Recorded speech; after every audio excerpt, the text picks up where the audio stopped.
All right, what's going on today, guys? Massive Reactor here, and today we're going to look at the importance of making music that sucks. I don't know, couldn't be me. I've never made music that sucks, not once in my life, so I don't know. Let's see what Venus Theory thinks about making music that sucks. Howdy doody, buckaroonies. The Hairy Therapist That's a lot here better. with another episode of Feelings Go Ouchie.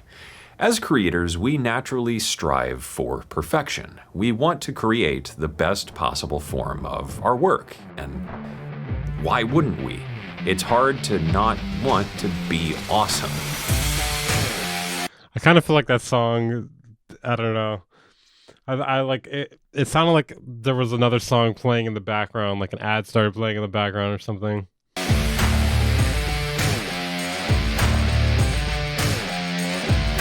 can't tell if this has got to be like an ironic montage, right? We aim for the bestseller. We want the hit record and the celebrity guest That had to be an ironic montage, right? Well, what the hell was that? Cameron, maybe you can let me know. What the hell was that? chef appearance. More than anything, we so deeply want Exhibit to pimp our ride. But what if we're missing something No, I want him to pimp my bitch. Sorry, babe. It's not you. So I'm not talking about you. I'm talking about the other bitch. really important by only accepting the pursuit of the good and the great? This is another video I've wanted to make for a very long time, so if you'll indulge me here, today I would really like to discuss the counterintuitive concept of the importance of doing bad work. By embracing the nature of mistakes and imperfection, we open new avenues for creativity and exploration, and ultimately, I think, can create more authentic and meaningful work. My favorite YouTube commentary jazz porn. Let's go. By not being afraid to fail, but accepting it as inevitable, creative block no longer matters or even exists, because success is only a game of chance. That's a good point, though. If you stop caring about the level of content or music or media or whatever you're making, it becomes a lot easier to make something.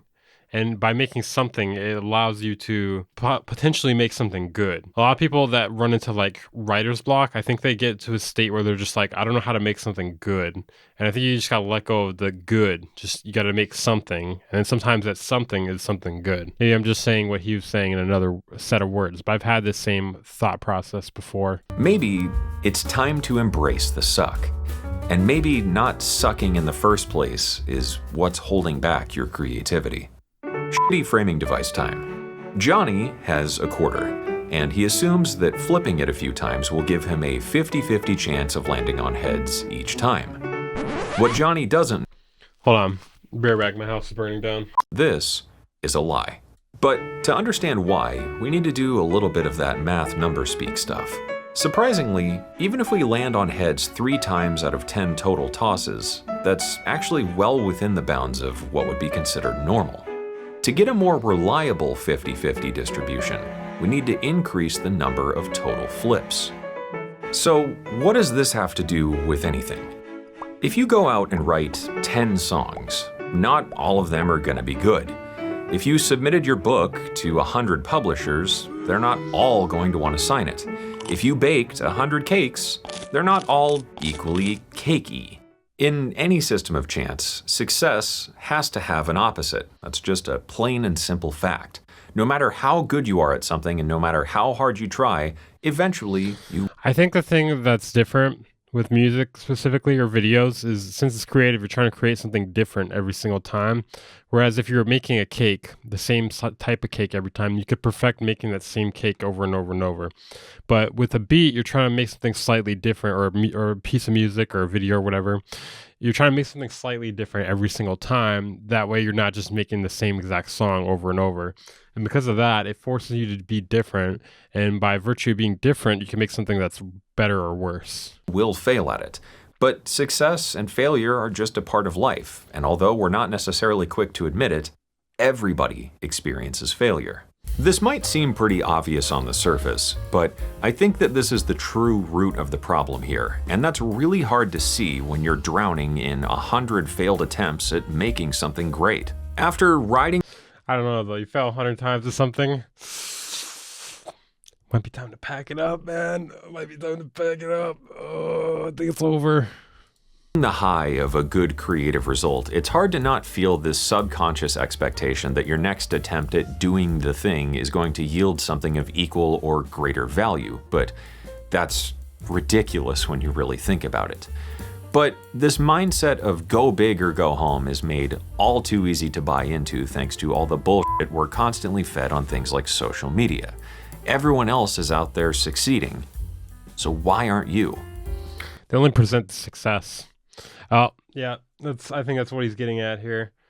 People only present their successes, so it can make you feel inferior when you are privately trying to do something and you fail. I talked about this in a previous video, but this is what I like to call the highlight paradox. It's the idea that we're constantly and almost exclusively exposed to the good rather than the truth of the situation. But it makes sense. It's not really in our nature or even in our best interest to broadcast all of our failures and shortcomings with the world. But this is also what makes it Not unless you have some sort of like humiliation fetish. It's so easy to put other people on this sort of pedestal rather than accept them as equally flawed. The simple fix for this mindset? You don't have to succeed at everything. But the compromise with this fix is that you have to make enough shitty stuff to find the turd with a diamond in it.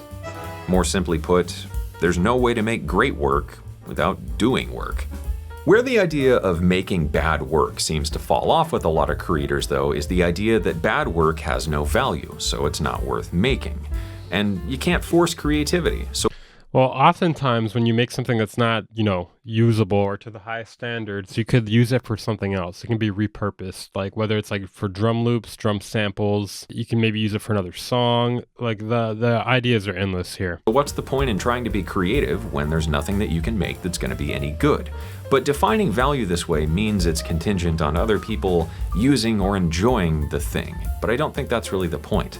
But I think there's a better and even stupider simple fix that I promise you will change your mindset towards failure forever. And that's learning to look at failure through the lens of experimentation. When a baby is learning to walk, they don't just try once and fall down and give up forever in a fit of rage against the muses that spoke to them to do so. They get up, try again, and eventually they figure it out a little bit at a time. With enough attempts, they begin to approach the result they wanted to achieve. It's weird how we are all born learning how to do this, but some people seem to forget it later on in their life for some reason. Maybe like they're too focused on the highlight paradox or whatever you want to call it. I don't know if I consider it a paradox really, because there is a solution to it, there is an answer. When there's a greater than zero chance of something occurring, that means eventually the success of that option is inevitable.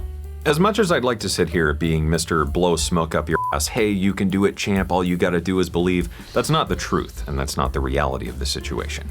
The idea of success as an inevitability is a really comforting thought, but the important caveat here is that this requires a timeline, and in pretty much all cases, that timeline is unknown. So that raises the all too familiar question for any creative individual. Why should I bother trying at all when it might take a long time to see results, or I might fail altogether? It takes a lot of dedication and courage to take on any. I can't tell if this is the same song restarting over or if this is a different jazz song. It seems like it might be in like a similar key or the same key or something. The tone is very similar, so it's really giving me the same vibe of like the last song. Creative endeavor, and to put a part of yourself into the world, especially when the outcome is so uncertain. However, cheesy as it may be, those who take that risk tend to find the real reward in the process itself. The joy of creation, the satisfaction of a job well done, and the potential for success are all worth the risk. And sometimes, the risk is half the fun. The value of experimentation is growth, and I truly believe that learning to cultivate a growth-oriented mindset is the fastest way to get what you're after as a creator and find that sense of fulfillment. And maybe that's worth a video on its own at some point if there's like any interest in that. When you don't view failure as an absolute endpoint, the only thing left to do is improve. A musician might try a new instrument to find a new sound. An artist could paint in a different style. A business person might just quit and give up everything and find a new passion.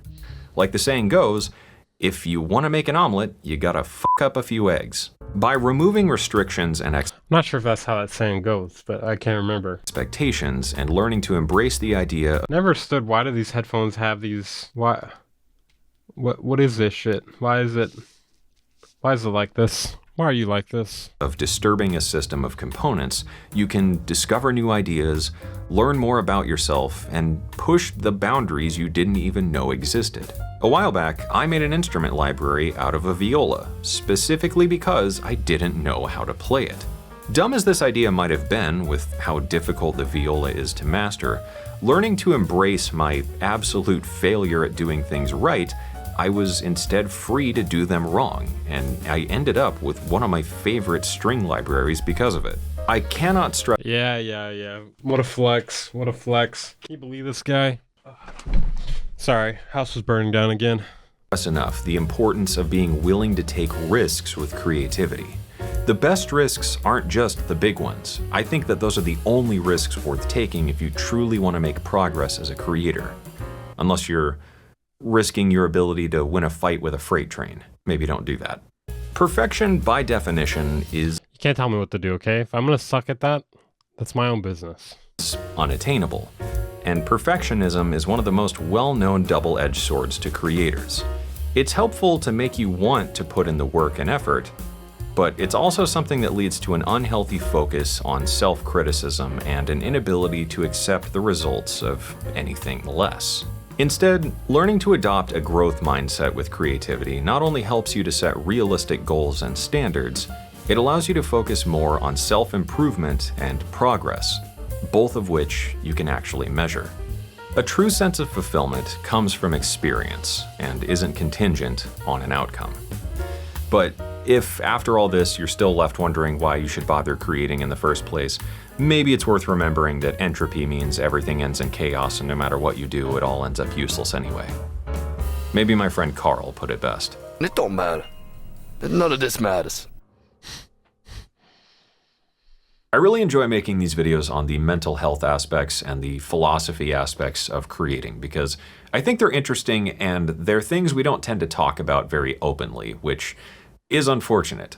My goal isn't necessarily to present some kind of solution in these videos, but to just open up a discussion because I think it's really important. I feel like some of those videos don't really have a solution, but I think he kind of revealed the solution here. Although I already kind of knew where this was going to begin with, but for anyone who doesn't know, useful. Important that we have one. If you have some other life advice or sage wisdom about all this, feel free to leave that down in the comments below. And if you think there's another topic worth tackling in a future video, let me know.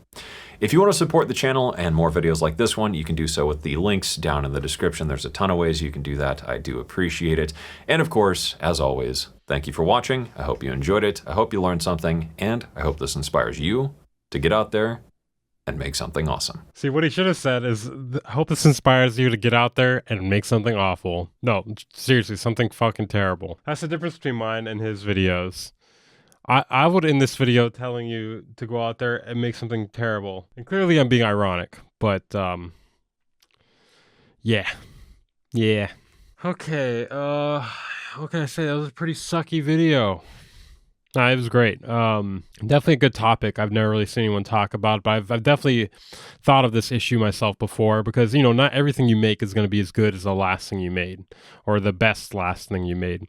I've run into a lot of creators that have this issue of, I can't make something that was as good as this last thing I put out. And then they end up just never putting anything out again because they can't one-up themselves. And it's not always about one-upping it's not about one-upping yourself ever, really. But you're not always going to be able to one up yourself because sometimes you make something really great and that's just, it can be random chance. Well, it's not even that it's random chance, but it works like random chance does in some ways.